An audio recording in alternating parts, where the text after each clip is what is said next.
त्वमेव बन्धू च सखा त्वमेव त्वमेव विद्या द्रविणं त्वमेव त्वमेव सर्वं मम देवदेव त्वमेव सर्वं मम देवदेव। हरि ओम। तो हमने 8 श्लोक कर लिए थे। 8 श्लोक में से देखिए, जो भगवान है, अब भगवान श्री कृष्ण अर्जुन को कर्म करने की बार बार कह रहे हैं कि आप कर्म कीजिए, है ना, और वो भी निष्काम कर्म कीजिए। अब ये कह रहे हैं कि कर्म किए बिना, फिर बाद में क्या कहा कि कर्म किए बिना तो कोई भी रह नहीं सकता है, क्योंकि जो शरीर है, शरीर का निर्वाह भी नहीं हो पाएगा इससे। तो कर्म करना बहुत जरूरी है। इसके लिए कहते हैं कर्म, लेकिन इसका एक आशय ये भी निकलता है कि कर्म करने से तो मनुष्य बंध जाता है, क्योंकि वो कर्म बंधन में बंधेगा तो फिर जन्म मरण से कैसे छूटेगा। तो इसी बंधन को कर्म करते हुए कैसे छुड़ाया जाता है, उसके लिए भगवान फिर आगे कहते हैं कि यज्ञ की उत्पत्ति का निरूपण। अब ये एक तरह का टाइटल है कि भाई यज्ञ की उत्पत्ति क्या है और यज्ञ क्या है, ये चीज पढ़ेंगे हम आज। तो सबसे पहले कौन पढ़ने जा रहे हैं? संजीत जी। जी मैम। यज्ञार्थात् कर्मणो अन्यत्र लोको अयम कर्म बंधना तदर्थम कर्म कौन्तेय मुक्त संगः समाचर। हाँ, बढ़िया है। बस हल्का सा और थोड़ा सा सुधार करना है। क्या कह रहे हैं कि यज्ञार्थ, यज्ञार्थ, यज्ञ अर्थ, जो यज्ञ अर्थात, तो ये कर्मणः। अब ये क्या कह रहे हैं कि यज्ञ जो है, यज्ञ क्या चीज है, यज्ञ का अर्थ क्या है? यज्ञार्थात, उसका अर्थ क्या है यज्ञ का? यज्ञ आपने देखा होगा कि हम आहुति देते हैं ना यज्ञ में, और ये आहुति किसके लिए देते हैं? देवताओं के लिए देते हैं, है ना, मंत्र के लिए, मंत्र बोलते हुए देवताओं का आह्वान करते हुए हम आहुति देते हैं। इसी से हम समझेंगे कि यज्ञ क्या चीज होती है। यज्ञ का मतलब है जो हम कर्तव्य समझ के कर्म करते हैं, और जो भी कर्तव्य समझ के करते हैं तो उसका कभी भी हम फल प्राप्ति की इच्छा नहीं करते। तो एक तरह से वो क्या हो गया? निष्काम कर्म हो गया। तो कर्तव्य का जो पालन करते हैं उसको यहाँ पर यज्ञ कहा है कि यज्ञार्थात कर्मणः, यानी कि जो यज्ञ है, जो कर्तव्य पालन के लिए हमने जो कर्म किया है, कर्मणः, उसके लिए जो कर्म करते हैं, अन्यत्र, और जो अन्य है, अन्य मतलब जो अपने लिए किए जाते हैं, ये वाले अन्य वाले, ये तो हो गए यज्ञ के लिए, यानी कि कर्तव्य का पालन करने के लिए। और अन्यत्र मतलब जो अपने लिए किए जाते हैं, ठीक है। और लोक मतलब जो इस लोक में जो मनुष्य करता है कर्म, तो उसी की बात कर रहे हैं, जो मनुष्य समुदाय हो गया लोक। अयम कर्म बंधन, तो अयम मतलब यह है, ये जो है वो कर्म बंधन का कारण बनते हैं। यानी कि जो अन्यत्र किए जाते हैं मनुष्य लोक में, जो अपने लिए कर्म किए जाते हैं, वो कर्म बंधन का कारण बनते हैं, ठीक है। और जो ये कर्तव्य कर्म है, इन कर्मों से, ये वाले जो कर्म है, इनसे मनुष्य बंधता है, ना कि इनसे बंधता है, ठीक है। तदर्थम कर्म कौन्तेय मुक्त संग समाचर।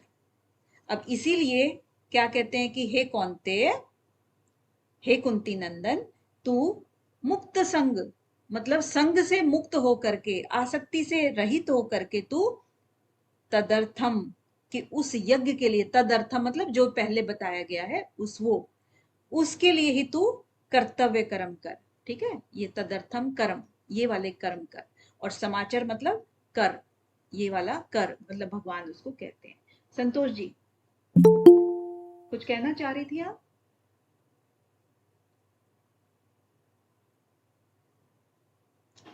No, ma'am, it was by mistake. Sorry. ओ, कोई बात नहीं।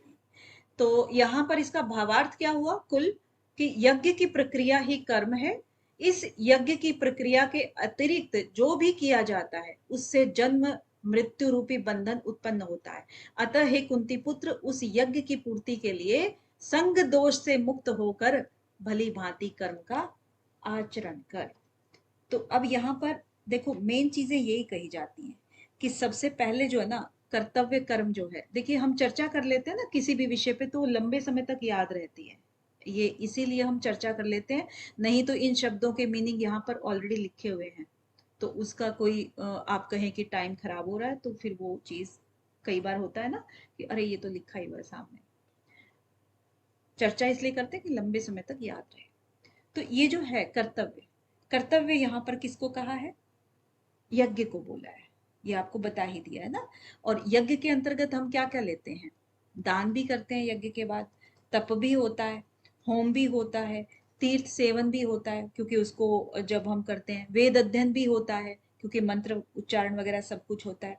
तो इससे क्या चीजें होती हैं? हमारी शारीरिक जो भी क्रियाएं हैं, व्यवहारिक जो भी क्रियाएं हैं, परमार्थिक जो भी क्रियाएं हैं, यानी कि हम दूसरों के लिए कर रहे हैं सब चीजें, तो ये सारे हम निजी जीवन में भी करते हैं।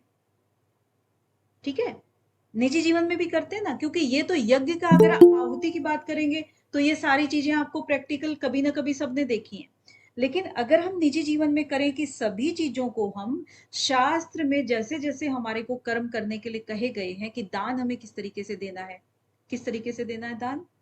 अपनी नजरें नीची करके देना है। और क्यों नजरें नजरें नीची की जाती हैं? क्योंकि हम दान देते समय ये महसूस ना करें कि हम बड़े हैं या हम बहुत धनवान हैं, क्योंकि वो जो धन आप देने जा रहे हो या जो भी सहायता करने जा रहे हो, कहाँ से लाए थे? ये तो यही का ही था जो आप दे रहे हो किसी को। तो इसीलिए दान करते समय नजरें हमेशा नीची होनी चाहिए, यानी कि शर्मिंदगी होनी चाहिए कि मैं कौन होता हूँ दान करने वाला, इस तरीके से। तो ये सब चीजें ना शास्त्रों में लिखी हुई हैं, तो वो फिर आपका कर्तव्य पालन में ये हेल्प करती हैं सभी चीजें। तप का भी यही है, होम का भी यही है, ये सब चीजें ना इकट्ठी जब हम करेंगे, चाहे वो नौकरी के लिए हो, अध्यापन के लिए हो, और किसी भी चीज के लिए हो जो हमारे दैनिक कार्य होते हैं, सभी के सभी हम यज्ञ के तरीके से हम कर्म कर सकते हैं। राइट? अब जैसे कोई भी है, व्यापारी है, तो उसका प्रधान उद्देश्य क्या रहता है? धन कमाना। तो वो क्या किसके लिए कर रहा है? प्रधान उद्देश्य तो धन कमाना है, लेकिन जैसे ही वो अपनी शटर बंद करेगा, एकदम से उसको ख्याल आएगा कि आज कितनी बिक्री हुई है, यानी कि वो क्या कर रहा है? फिर सकाम कर्म कर रहा है, वो यज्ञार्थ नहीं कर रहा है, सकाम है। तो सभी जो वर्ण होते हैं उनके सबके अपने अपने कर्म होते हैं। अब ब्राह्मण है, जैसे ब्राह्मण का काम क्या है, जो शास्त्रों में वैसे ही निर्धारित था, आजकल तो नहीं होता है, साधु संतों को बोल देते हैं आजकल, कि वो क्या करते हैं, भिक्षा लेके उनका खाना धर्म है। ठीक है, लेकिन अगर क्षत्रिय का धर्म क्या था? दान देना, और ब्राह्मण का है दान लेना, तो दोनों के धर्म अलग अलग हो गए। अब यहाँ पर अगर क्षत्रिय दान देता है तब उसके धर्म में है, लेकिन अगर वो भिक्षा मांगता है तो वो धर्म नहीं हुआ फिर उसका। इसीलिए इस तरह से इनको डिफाइन किया है। ठीक है, आगे क्या कह रहे हैं यहाँ पर पूर्व श्लोक में?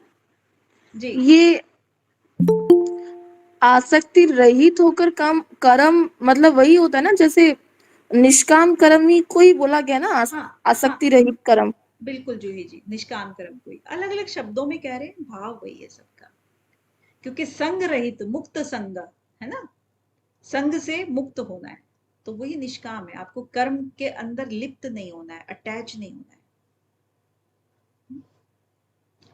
नेक्स्ट इसमें है पूर्व श्लोक में फिर भगवान ने क्या कहा कि यज्ञ जो है यानी कि कर्तव्य कर्म के अतिरिक्त कम कर्म जो है, उसके अतिरिक्त अगर कर्म करेंगे यानी कि अन्यत्र अगर कर्म करेंगे तो वो कर्म बंधन का कारण बनेंगे, जो इन्होंने पहली लाइन में बोला है। ठीक है, अतः इस बंधन से मुक्त होने के लिए कर्मों का स्वरूप से त्याग न करके कर्तव्य बुद्धि से त्याग करना आवश्यक है। यानी कि स्वरूप से त्याग नहीं करना है कि मुझे तो भाई पानी पीने के लिए मुझे उठना पड़ेगा, या पानी पिलाने के लिए चलिए उठना पड़ेगा, तो अब मैं ना तो पीता हूं ना पिलाता हूं, मैं कुछ नहीं करता हूं, तो कर्म ही नहीं करूंगा, तो मुझे बंधन नहीं लगेगा। तो वो स्वरूप से त्याग नहीं करना है, बुद्धि से कर्म का त्याग करना है, यानी कि आपको निष्काम होकर के कर्म करना है, क्यों? शरीर का निर्वाह भी तो करना है। इसीलिए अब कर्मों की आवश्यकता कर्तव्यता को पुष्ट करने के लिए और भी फिर हेतु बताए हैं। हेतु का मतलब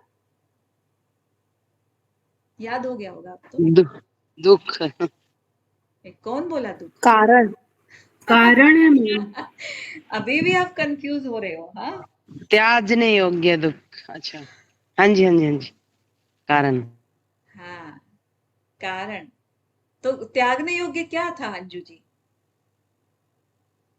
हेय दुख। ए हे। हाँ जी। ठीक है, और 2 4 5 7 दिन में सीख ही जाओगे सब। हाँ, तो देखिए अब आपका ये क्लियर हो गया है। 10वां कौन पढ़ेगा?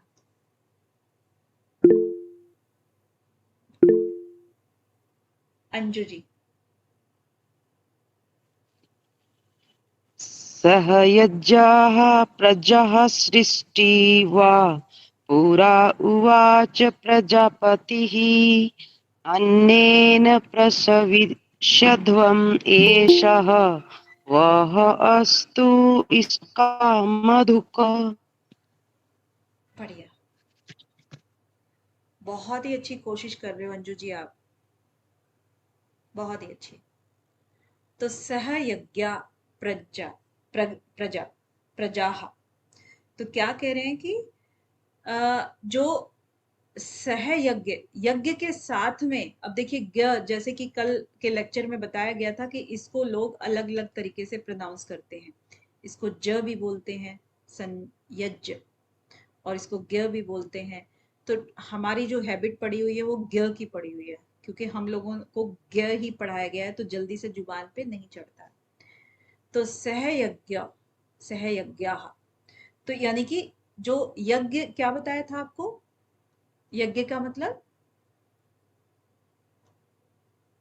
क्या बताया था? कर्तव्य कर्म ना, निष्काम कर्म, कर्तव्य कर्म जो थे उसके साथ में, यानी कि सह यज्ञ प्रजा सृष्टा पुरो उवाच, पुरा उवाच प्रजापति। अब प्रजापति किसको कहा गया है? प्रजापति किसको कहा है? ब्रह्मा को कहा है। ठीक है, तो ब्रह्मा ने, जो प्रजापति ब्रह्मा है, उन्होंने सृष्टि के आदि काल में, यानी कि पुरो, पुरो मतलब पहले, शुरू में, उवाच शुरू में ही जो बोल दिया, प्रजापति ने पहले ही जो बोल दिया, क्या बोल दिया? कि सह यज्ञ प्रजा सृष्टवा, यानी कि जो आपके कर्तव्य कर्म है उनसे प्रजा आदि की, जो है प्रजा की सृष्टि, यानी कि उससे प्रजा की रचना हुई है। उनसे मनुष्यों के लिए कहा गया है कि भाई जो प्रजा है उसकी रचना किससे हुई है? कर्तव्य कर्म करने से, विधान से, उन्हीं से ये जनता आगे बढ़ी है। ठीक है, और फिर आगे अनेन प्रसविष्य ध्वम एषः व अस्तु इष्ट काम दुख। तो इस तरह से ये क्या कह रहे हैं कि इसी तरह से अनेन, अनेन मतलब इस कर्तव्य, जो तुमने ये काम किया, कर्तव्य कर्म किया, इसके द्वारा अब प्रसविष्य ध्वम, यानी कि तुम सबकी वृद्धि करो। अब जैसे इन्होंने कहा था कि निष्काम कर्म करने से या कर्तव्य कर्म करने से प्रजा जो है, प्रजा की या सृष्टि की उत्पत्ति हुई है, जैसे कि पहले प्रजापति ने कहा, और इसी से आगे सबकी प्रसवी, प्रसवी मतलब प्रसव मतलब वही उत्पत्ति होना ना, तो सबकी वृद्धि करो। एषः, एषः मतलब ये जो कर्म यूपी यज्ञ है, इससे तुम लोगों की, तुम लोगों की अस्तु, अस्तु मतलब और आगे इष्ट काम दुख, यानी कि कर्तव्य पालन की जो आवश्यक सामग्री है वो तुम्हें प्रदान होती रहेगी, उससे प्रदान तुम्हारी अपने आप ही होती रहेगी। परमात्मा तुम्हारा उस सामग्री को अपने आप ही देता रहेगा। तो क्या कहने का क्या मतलब है इसका? कि जैसे ब्रह्मा जी हैं, ब्रह्मा जी रचयिता माने गए हैं ना सृष्टि के, तो वो कहते हैं कि कर्तव्य का पालन करने के साथ वो प्रजा की रक्षा भी करते हैं और उनके कल्याण का विचार करते रहते हैं। ये इनका कहने का है कि भी प्रजापति जो है ना, ब्रह्मा है और वही सृष्टि का निर्माण भी करते हैं। तो इसी तरह से वो आगे यही कह रहे हैं कि तुम अगर कर्तव्य कर्म करते रहोगे तो सृष्टि तुम्हारी उन्नत होती रहेगी, और इसी तरह से आप सृष्टि को आगे बढ़ाते रहोगे तो भगवान तुम्हारी हेल्प करते रहेंगे, तुम्हारी इसमें और भी समृद्धि करते रहेंगे। ठीक है, चलिए, क्योंकि बहुत ज्यादा इंपॉर्टेंट नहीं है तो ज्यादा सा टाइम इसको देने का कोई मतलब नहीं है। अब एक चीज एक इसमें आ जाती है, एक चीज ना, कि जैसे मान लीजिए अब यहाँ पर कह रहे हैं कि कर्तव्य कर्म का पालन करो, है ना, तो भगवान तुम्हारी अपने आप हेल्प करेंगे, तुम्हारी जितनी भी जरूरतें हैं भगवान पूरी करेंगे। यानी कि सृष्टि के प्रारंभ में प्रजापति ब्रह्मा ने यज्ञ सहित देवताओं और मनुष्यों को रचकर उनसे कहा कि तुम लोग इस यज्ञ के द्वारा सुख समृद्धि को प्राप्त करो, और यह यज्ञ तुम लोगों को की इष्ट यानी कि परमात्मा संबंधित कामना की पूर्ति कर लेगा। तो एक चीज है कि कर्तव्य कर्म का पालन करने के लिए कहा इन्होंने, ठीक है। अब मैंने तो सोच लिया कि मैं कर्तव्य कर्म का पालन कर रहा हूं तो सबका भला होगा, दूसरों का भला करें, अपना भला करें, ये सब चीजें इसके अंदर आती हैं, ठीक है। लेकिन हम दूसरों का भला तो कर रहे हैं, अपने ऊपर तो जोर होता है ना सबको, दूसरे के ऊपर तो कोई जोर नहीं है। तो कहते हैं कि जब परस्परम भाव्यते, जो आगे ये वाला है परस्परम भाव्यते, यहां पर जो कहता है ना आगे, तो भाई इसके अंदर ये कहता है कि भाई जब खुद तुम कर्तव्य का कर्म का पालन कर रहे हो तो दूसरा भी करे, ये तो कोई जरूरी नहीं है।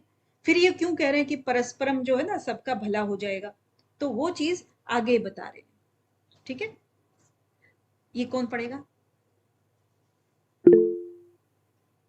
संगीता जी। मैडम मैं ट्राई करूं? एक बार, हाँ गेडाम जी, संगीता जी आप नेक्स्ट पढ़ लेना। हाँ मैडम हाँ नेक्स्ट उसको पढ़ने दे, क्योंकि मेरा स्पेलिंग थोड़ा सा मुश्किल होगा, बट ट्राई करते हैं क्योंकि हमको गिल्टी फील हो रहा है मैम, इसीलिए बार बार, क्योंकि ट्राई नहीं किया आज तक एक बार भी। अच्छा कोई बात नहीं, गिल्टी मत फील कीजिए। नहीं मैम, ट्राई नहीं किया एक्चुअली, स्पेलिंग गलती होने से भी आप करेक्शन कीजिए लेते रहो, ठीक है मैम।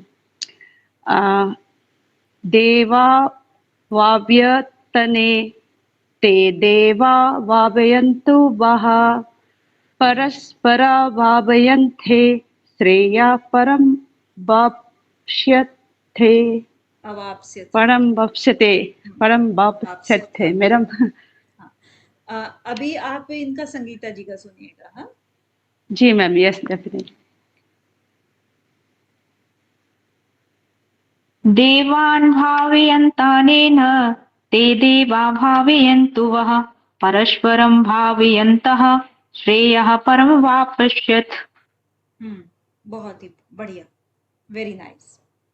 तो अब इसमें यही कह रहे हैं कि जो इन्होंने कहा पहले कि भाई ब्रह्मा जी ने जो बोला था कि तुम सहयज्ञ से तुम कर्म करोगे तो प्रजा और सृष्टि की उत्पत्ति, और उससे फिर आगे तुम ऐसे ही बढ़ते रहो तो इष्ट देव का यानी परमात्मा जो है ना तुम्हारी सारी संबंधित कामनाएं पूरी कर देगा।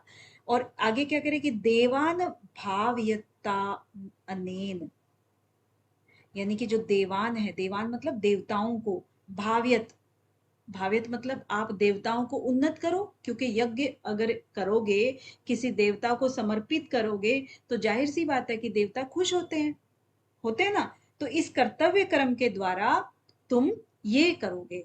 और ते देवा मतलब फिर वे देवता लोग, ते देवा उसके बाद देवता लोग क्या करेंगे, भाव्यंतु वो तुम लोगों को उन्नत करेंगे, यानी कि तुम उनको उन्नत करो, तुम उनको खुश करो, और देवता लोग तुम्हें खुश करेंगे, ठीक है। तो परस्परम भावयंतः, परस्पर जब वो भावयंतः यानी कि परस्पर जब वो करेंगे, एक दूसरे को उन्नत करेंगे, तब आगे क्या है, श्रेय परम अवाप्स्यत है, तो फिर तुम सारे श्रेय को यानी कि कल्याण को प्राप्त हो जाओगे। ये इसका भावार्थ हो गया, ये कि इस यज्ञ के द्वारा देवताओं की उन्नति करो और वे देवता तुम पर उन्नति करेंगे। इस तरह से एक दूसरे की उन्नति करते हुए तुम लोग परम कल्याण या परमात्मा को प्राप्त हो जाओगे, ठीक है। अब यहाँ पर वही चीज वो बोल रहे थे कि भाई तुम तो उन्नति करोगे, तुम तो किसी का भला करोगे, लेकिन दूसरा अगर करे ना करे तो तुम क्या कर लोगे। तो दूसरा, ये फिर वही चीज कहते हैं कि अगर मान लीजिए कि हम दूसरों का भला करेंगे, तो दूसरा कुछ नहीं कह रहा है कि ना वो बुरा पहले था लेकिन ना तो वो हमें अब अच्छा कह रहा है ना बुरा कह रहा है। तो इसका मतलब क्या हुआ, हमने उसके पीक पॉइंट से तो हम उसको नीचे ले आए ना, कि अब वो हमें बुरा नहीं, अच्छा नहीं तो बुरा भी नहीं करेगा। तो इसी तरह धीरे धीरे करके हम उसके नेचर को चेंज कर देंगे। और अगर वो करेगा भी ना बुरा, तो उसके बाद वो पछताएगा, क्योंकि दिल सबके अंदर होता है। तो पछताएगा कि मैंने क्या कर दिया, इसने तो कुछ भी नहीं कहा था, है ना।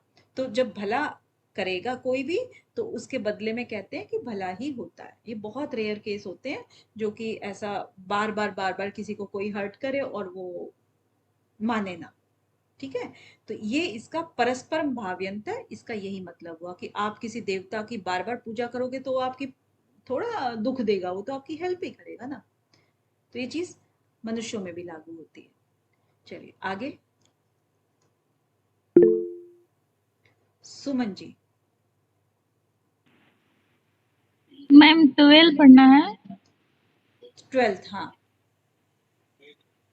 इष्टान भोगान हीव देवा दास्यन्ते सद्भाविता ते तदान अप्रदाय एभ्य य भू भूकते अस्तेन एव सः। मीना जी आप ध्यान से अभी सुनना, प्रिंस भार्गव जी पढ़ेंगे इसको। जी मैम। इष्टान् भोगानि वो देवा दास्यन्ते यज्ञभावितः तेरदत्तान् प्रदायेभ्यो यो भुङ्क्ते स्तेन एव सः। हाँ, मीना जी समझ आया ना कैसे पढ़ना है इसको। एक जी लय है जो 2 क्लासेस ले चुके हैं ना संस्कृत की, बेसिक संस्कृत की, आप उसको देखिएगा और इसके बाद सभी लोग प्रैक्टिस करेंगे ऐसे। 2-2 3-3 श्लोक की भी करोगे तो हो जाएगी आपकी प्रैक्टिस। तो क्या कह रहे हैं कि इष्टान, इष्टान भोगान ही, यानी कि जो आपके कर्तव्य पालन है वो कितना आवश्यक बताया गया, भोग उसको, वो देवा दास्यन्ते यज्ञ भाविता, मतलब यज्ञ से जो पुष्ट हुए देवता हैं, यज्ञ भाविता, यज्ञ से, क्योंकि आपने यज्ञ में आहुति डाली तो किसी देवता को समर्पित करके डाली, तो उससे पुष्ट जो हुए देवता हैं वो आगे क्या कह रहे हैं कि दास्यन्ते, वो आपको देते रहेंगे। क्या देते रहेंगे?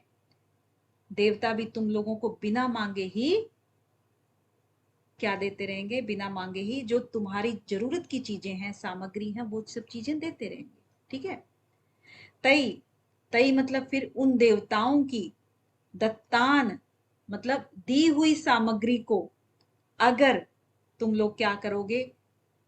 अप्रदा, अप्रदाय, अप्रदाय मतलब अगर आप उस जो देवताओं ने जो सामग्री दी, जो सुविधा दी, जो सुख दिया आपको, अगर आप उसको अप्रदाय, प्रदाय का मतलब तो होता है सेवा में लगाना, यानी कि किसी को समर्पित, यानी कि बांट करके खाना एक तरह से।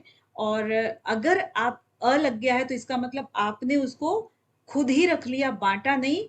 तो फिर क्या होगा आगे? यो भुगते स्तेन, तो तुम क्या भुगतोगे, क्या उपयोग करोगे उसका? स्तेन, स्तेन का मतलब, स्ते का मतलब क्या होता है? चोरी करना। चोरी, हाँ। तो यही है वो स्तेन, हाँ, यानी कि फिर तुम क्या कहलाओगे? एक चोर ही कहलाओगे। जब देवताओं ने खुश होकर के तुम्हें कुछ दिया और तुमने अगर उसको दूसरों की सेवा में नहीं लगाया, तो फिर अपने आप ही उसका भोग किया, फिर वो चोरी ही कहलाएगी। तो तुम उसको ये समझना। ठीक है। इष्टान भोगान ही वह देवा दास्यन्ते यज्ञ भाविता, ये यहाँ पर य है। ठीक है, क्लियर है ना। अब क्या कह रहे हैं आगे? 9वें श्लोक में भगवान ने यज्ञ के लिए किए जाने वाले कर्म बंधन वाले नहीं होते हैं, यही बताया ना। एक्सक्यूज मैम, हाँ जी जूही जी। मैम इस ये जो श्लोक आपने अभी पढ़ाया है ना, उसमें तो आपने ये बताया है जैसे जो यज्ञ से हमको जो मिलेगा ना, हाँ वो हम अगर किसी और को नहीं देंगे तो हम वो चोरी के समान है हमारे लिए, हाँ, कह यही सकते है हैं। ना? हाँ हाँ, कह सकते हैं।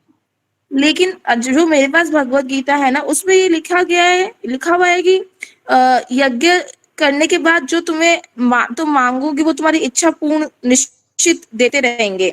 लेकिन है ना, जब देवता द्वारा दिए हुए भोग जो पुरुष ना बिना यज्ञ के भोगता है ना, वो चोरी समान है।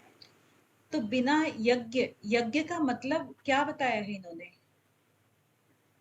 कर्तव्य कर्म। कर्तव्य कर्म। यज्ञ का मतलब है आप दूसरों के साथ में दूसरों की भलाई के लिए, दूसरों के लिए कार्य करना, उनको खुश करने के लिए। खुश ऐसा नहीं कि भाई वो अगर किसी को मार करके खुश है तो आप मारने लग जाओगे किसी को, मतलब भलाई का काम एक तरह से ना।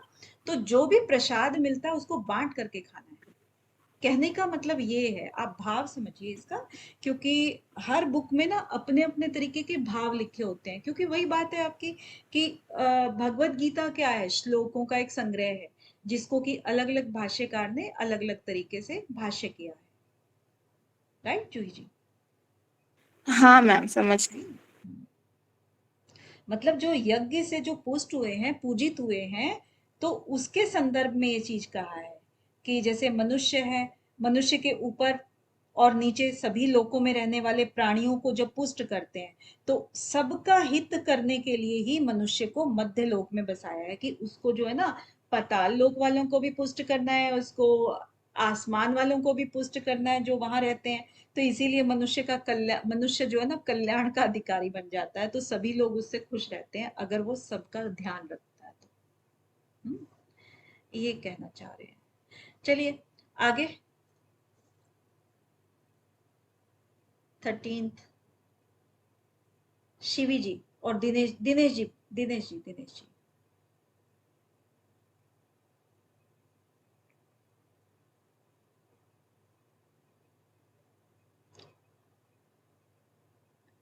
शिवी जी।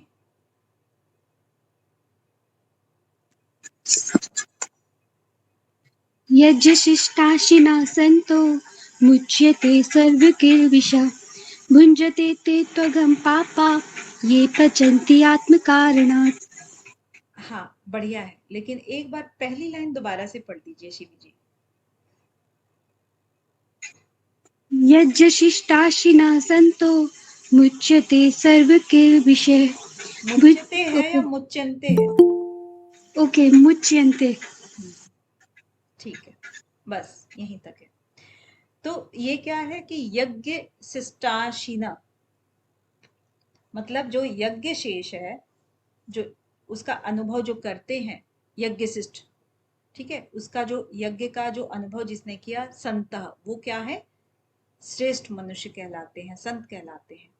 और मुच्यन्ते, मुच्यन्ते मतलब वो मुक्त हो जाते हैं किस से, सर्व क्लिबश्य, यानी कि जो जितने भी सारे पाप होते हैं उनसे ये संत लोग जो कहलाते हैं, जो यज्ञ का आचरण करते हैं, वो सभी पापों से मुक्त हो जाते हैं। ठीक है। और भुज्यते या भुंजते ते तु अघम पापा, यानी कि वो जो केवल अपने लिए ही आत्म कारणात है ना, ये अपने लिए ही जो पकाते हैं, अपने लिए ही जो काम करते हैं, दूसरों को नहीं देते हैं, तो वो घोर पाप में, यानी कि वो पाप लोग पापी ही पाप का ही भक्षण करते हैं। ठीक है, यानी कि वो पाप के ही भागीदार बनते हैं। जो अपने ही इंद्रिय सुख के लिए भोजन करते हैं, पकाते हैं, वो पाप ही खाते हैं। ठीक है, तो अब ये इसका क्लियर है ना सब, कि अन्न से बचे हुए अन्न को खाने वाले भक्त सब पापों से मुक्त हो जाते हैं। इसका मतलब क्या हुआ कि जो यज्ञ किया था, कर्तव्य पालन किया था उसने, उससे जो भी उसको बचा हुआ जो खाया प्रसाद, वो तो ठीक है, वो तो सबको खिला करके खाया, तब वो सभी पापों से मुक्त हो गया। लेकिन जो अन्य लोग हैं, जो केवल अपने लिए बनाते हैं, अपने लिए ही खाते हैं और खुद ही किसी को नहीं देते हैं, उसमें से नहीं निकालते हैं अपने भोजन में से, तो वो केवल पाप ही खाते हैं, है ना। अघम पापाते पचंती आत्म कारणात्। अब ये आता है कि मुझे घोर कर्म में क्यों लगाते हैं, ये पहले कभी पूछा था अर्जुन ने भगवान श्री कृष्ण से। ठीक है, कि मैं आप कह रहे हो कि ऐसे ये कर्म कर वो कर्म कर, तो मुझे क्यों लगाते हो ऐसे वैसे कर्मों में। अब अर्जुन के इस प्रश्न के उत्तर में भगवान अनेक हेतु देते हुए, हेतु का मतलब कारण मैम। कारण कारण, तो अनेक कारण देते हैं उसके, अनेक हेतु देते हुए आगे के 2 श्लोक में सृष्टि चक्र की सुरक्षा के लिए यज्ञ यानी कि कर्तव्य कर्म करने की आवश्यकता का प्रतिपादन करते हैं। अब यहाँ पर आपका ना बहुत ही इंपॉर्टेंट श्लोक आ रहा है जो कि आपके एग्जाम में आता है कई बार, ठीक है। इसको कौन पढ़ेंगे? दिनेश जी, आपका हाथ बहुत देर से ऊपर है, अगर दुख गया हो तो नीचे कर लो, नहीं तो पढ़ दो। नेहा जी।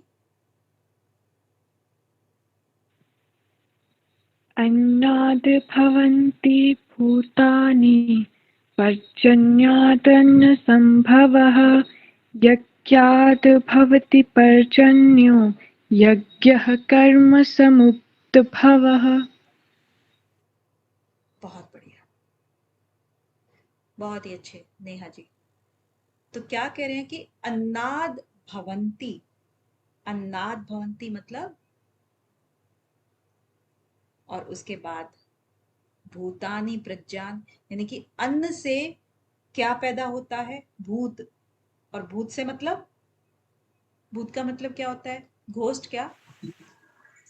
पंचमहाभूत पंचमहाभूत। आने वाला बीतता हुआ। पंच महाभूत संसार मैम। देखो ओके ठीक है दिनेश जी, कोई बात नहीं, गलती से सही, बट हाथ दुखना नहीं चाहिए आपका, है। देखिए भूत का मतलब जो हम भगवत गीता में पढ़ते हैं ना, वो पढ़ते हैं प्राणियों से, सभी भूतों में सर्वभूत हित रहता है ना, क्या बोलते हैं इसको, ये प्राणी से होता है इसका मतलब, यानी कि सभी भूतों में मतलब सभी प्राणियों में। आप किसी भी कोई भी टेक्स्ट बुक पढ़ते हो ना, तो उसका एक पर्टिकुलर कोई लैंग्वेज होती है, तो यहाँ पर जो भूत आता है ना भगवत गीता में, वो प्राणियों के लिए आता है, ठीक है। तो अन्नाद भवंती भूतानी यानी कि संपूर्ण प्राणी किससे पैदा होते हैं? अन्न से पैदा होते हैं, ठीक है। और उसके आगे क्या कहते हैं? प्रजन्यात अन्न संभवः। अब प्रजन्य से अन्न जो है वो उत्पत्ति होती है। प्रजन्य क्या होता है? बारिश में। बारिश, हाँ जी, वर्षा से आपका क्या पैदा हुआ? अन्न पैदा हुआ, ठीक है, अन्न उत्पन्न हुआ।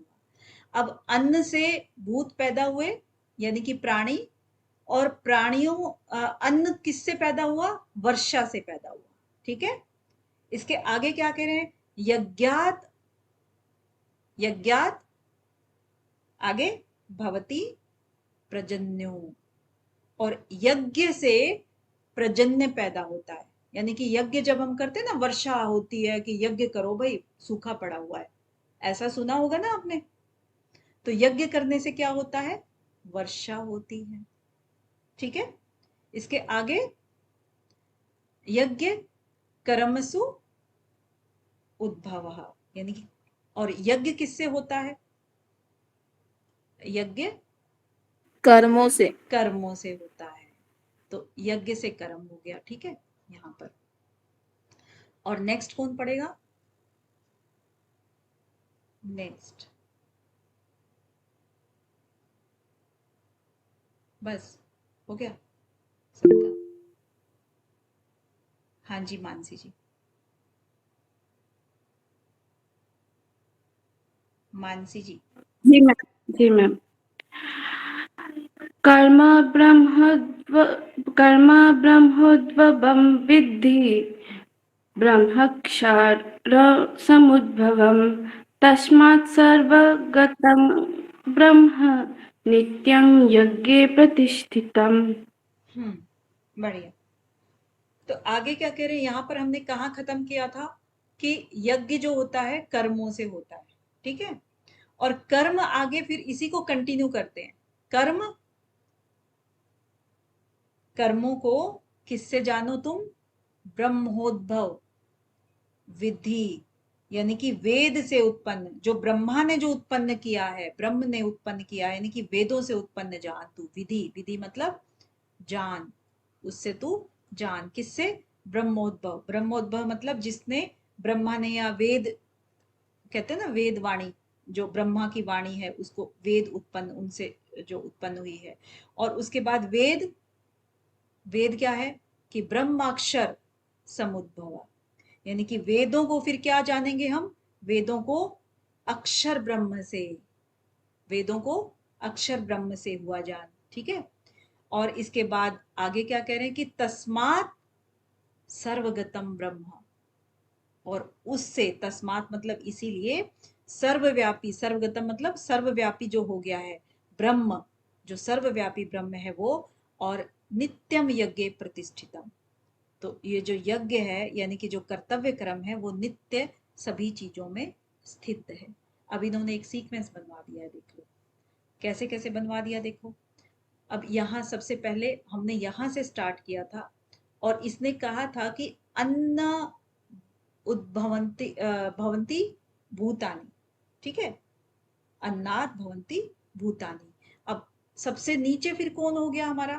प्राणी हो गया है। ठीक है। अब हम यहाँ पे प्राणी सीक्वेंस अगर बनाएंगे तो, क्योंकि प्राणी किससे उत्पन्न हुआ? अन्न से। अन्न से। ठीक है। और अन्न किससे उत्पन्न हुआ? प्रजन्य से। प्रजन्य से। प्रजन्य से, है ना। और प्रजन्य किससे हुआ? यज्ञ यज्ञ से। और यज्ञ किससे हुआ? कर्म कर्म से। और कर्म किससे हुआ? वेदों में निहित वेद, जो विधान है कर्म करने का, वेदों उससे। से, वेदों से। ठीक है। और वेद किसकी वाणी है? मतलब ब्रह्मा। वेदों की क्या है? ब्रह्म, यानी कि अक्षर ब्रह्म जो होता है, यानी कि जो भी अक्षर है, जो अक्षर नहीं है, यानी कि परमात्मा, इसको हम कह सकते हैं ना फिर, परमात्मा जो अक्षर है उससे। अब ये सीक्वेंस आपका बना है इन दो श्लोकों में, 14 और 15 में। इसको बस थोड़ा सा लॉजिकली आप देखना। आप अपने जिंदगी में जितनी भी स्टोरी सुनी होगी, कहानी कथा जो पुराने लोगों से, कि जैसे कि प्राणी है, प्राणी अन्न खाता है तभी जीवित रह सकता है, क्योंकि खाने वाले देखिए, अन्नात् भवन्ति भूतानि। ठीक है। अब कैसे है कि प्राणों को जब धारण करता है कोई भी, यानी कि धारण कब करेगा? जब कुछ खाएगा तभी तो, वो नहीं तो प्राण निकल जाएंगे। तो वो क्या है? अन्न कहलाता है। और जो प्राणी का खाद्य पदार्थ है, जैसे कि मान लीजिए उसकी शरीर की उत्पत्ति है, भरण है, उसकी पुष्टि होती है, उसका शरीर बढ़ता है, तो वो अन्न के नाम से कहा। अब जैसे कि मिट्टी में रहने वाला केंचुआ है, तो वो क्या खाता है? मिट्टी खाता है वो तो, है ना। तो सभी के लिए कुछ ना कुछ अलग अलग खाद्य पदार्थ होते हैं। अब जैसे इसमें भी प्राणियों की एक कैटेगरी होती है प्राणियों की, जो ये प्राणी का है ना, सर्वभूतानि, यानी कि सारे के सारे भूत, यानी कि प्राणी सभी आ गए। अब इसमें प्राणियों की कितनी कैटेगरी बताई गई है? मालूम होगी आपको शायद, है ना, 4 कैटेगरी। एक तो होती है जरायुज। अब जरायुज के अंदर क्या क्या आता है? मनुष्य आते हैं और पशु आते हैं, यानी कि जो बेबीज पैदा होते हैं बिना एग के, वो। ठीक है। सेकंड नंबर पे क्या हो गए? आपके अंडज आते हैं, जो अंडे से पैदा होते हैं। ठीक है, वो वाले प्राणी हो गए, जैसे पक्षी होते हैं, सर्प होते हैं, चींटियां होती हैं, इस तरह से। और तीसरे नंबर पे एक आता है, क्या आता है? बीज से जो पैदा होते हैं, बीज से पैदा, यानी उद्विज बोलते हैं उसको, है ना, उद्विज करके, उद्विज है, ये होता है। तो वो कौन से होते हैं? जो बीज से पैदा होते हैं, वृक्ष हैं, लताएं हैं, है ना, ऐसे ऐसे। और फिर आता है स्वेदज। स्वेदज मतलब जो स्वेद से पैदा होते हैं, पसीने से जो पैदा होते हैं, स्वेटिंग, उससे जो पैदा होते हैं। कौन से होते हैं वो? कीटाणु। बैक्टीरिया। कीड़े मकोड़े होते हैं कुछ, जो चावल में आता है। अच्छा, वो सुरसी सुरसी बोलते हैं हमारे यहाँ। स्वेदज। यस संगीता जी, सही पकड़े हैं। मानसी जी। संगीता जी ने सही पकड़ा। जुएं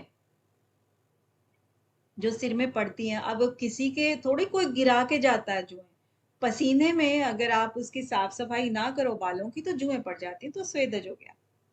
ठीक है। और इसके आगे क्या है, ये तो आपका हो गया प्राणी जो अन्न से पैदा हुए भूत।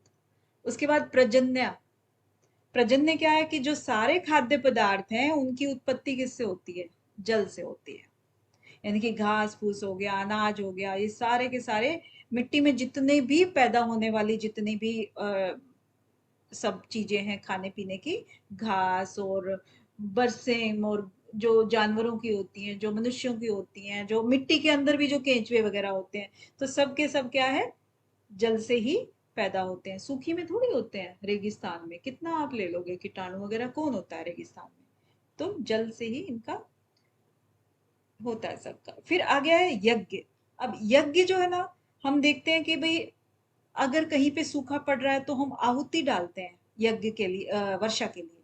तो ये यहाँ पर जो कर्मयोग का जो सिद्धांत कहते हैं कि यज्ञ करने से संपूर्ण आपका कर्तव्य कर्म के वो पालन तो होता है, उसका फल भी मिल जाता है। जैसे यज्ञ में त्याग की भावना एक होती है कि हमें दूसरों की भलाई करनी है, क्योंकि सूखा सिर्फ एक के लिए तो नहीं पड़ता है, पूरे एरिया के लिए पड़ता है।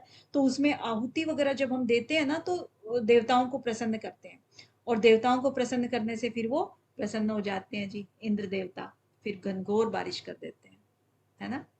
तो ये यहाँ पर ये हो गया। आगे फिर यज्ञ कर्म कर्मस और उद्भव।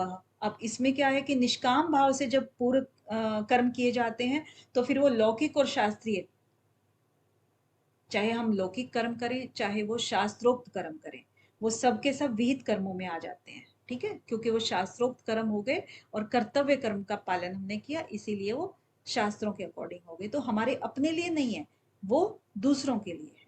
ठीक है ना।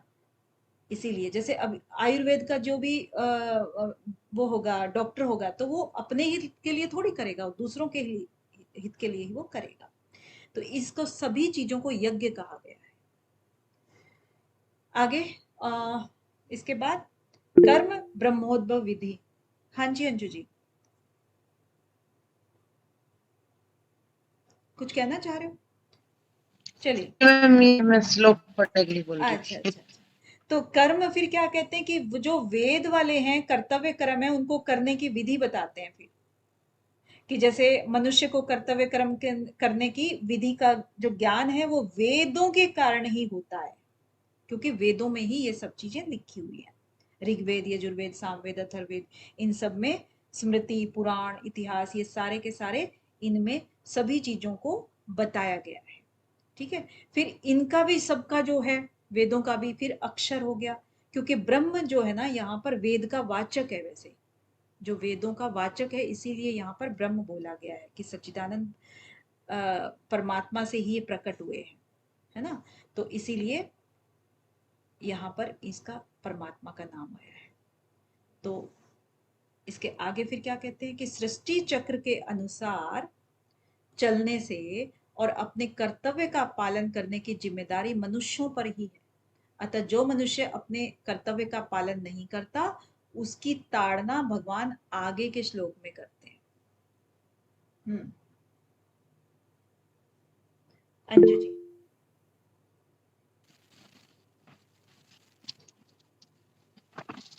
एवं प्रवर्तितं चक्रं अनुवर्तयति यः अघायुः इन्द्रियारामः मोघं पार्थ सह जीवति। नेहा जी। एवं प्रवर्तितं चक्रं नानुवर्तयति यः अघायुरिन्द्रियरामो मोघं पार्थ स जीवति। बहुत बढ़िया, दोनों ने अच्छा पढ़ा है। तो क्या कहते हैं यहाँ पर कि एवं प्रतीतिम, कि हे पार्थ, पार्थ को कह रहे हैं ना यहाँ पर कि हे पार्थ, जो मनुष्य इस लोक में इस प्रकार से प्रचलित सृष्टि क्रम के अनुसार नहीं चलता है, वो इंद्रियों के द्वारा भोगों में रमण करने वाला अघायु मनुष्य यानी कि पाप में जीवन बिताने वाला संसार में व्यर्थ ही जीता है। तो इसका अर्थ ये निकलता है। तो क्या कह रहे हैं कि एवं प्रवर्तितिम, यानी कि जो इस प्रकार से परंपरा से, जो इन्होंने परंपरा बता दी ना, ये वाली सारी परंपरा जो अभी सीक्वेंस बताया इन्होंने, इसी को परंपरा कह रहे हैं। तो ये जो इस परंपरा चक्र से जो नहीं चलता है, एवं प्रवर्तितिकम चक्रम, जो इससे नहीं चलता है, इस परंपरा से जो नहीं चलता है, न अनुवर्त्यति इह य, और जो इसके अनुसार नहीं चलता है, यानी कि सृष्टि क्रम जो भी बताया इसके अनुसार जो नहीं चलता है, अघायु, अघायु मतलब जो पाप का जीवन बिताने वाला होता है वो, इंद्रिया रामः, यानी कि इंद्रियों के द्वारा जो भोगों में रमण करने वाला, यानी कि वो इंद्रियों के वश में रहने वाला, मोघम, मोघम मतलब इस संसार में व्यर्थ ही जीता है। ठीक है, व्यर्थ ही वो जी रहा है। तो पार्थ को वो संबोधित कर ही रहे हैं। कहते कि हे प्रथापुत्र, जो मनुष्य जीवन में इस प्रकार वेदों के द्वारा स्थापित यज्ञ चक्र का अनुसरण नहीं करता है, वह निश्चय ही पाप में जीवन का व्यतीत करता है। ऐसा मनुष्य इंद्रियों की तुष्टि के लिए व्यर्थ ही जीता है। तो यही ये कह रहे हैं। तो जो 9वें से लेकर के यहां तक जो भी वर्णन आया है उसका तात्पर्य क्या है? निस्वार्थ भाव से दूसरों की सेवा करना। 9वें से लेकर के आपने देखा होगा, आज जो हमने की यज्ञ की उत्पत्ति से लेकर के और यहां तक अभी जो भी किया वो क्या किया? निष्काम भाव, निस्वार्थ भाव से दूसरों का सेवा करना। तो आगे कल करेंगे नियत कर्म का निरूपण। ठीक है, थोड़ा सा डिफरेंट हो जाता है।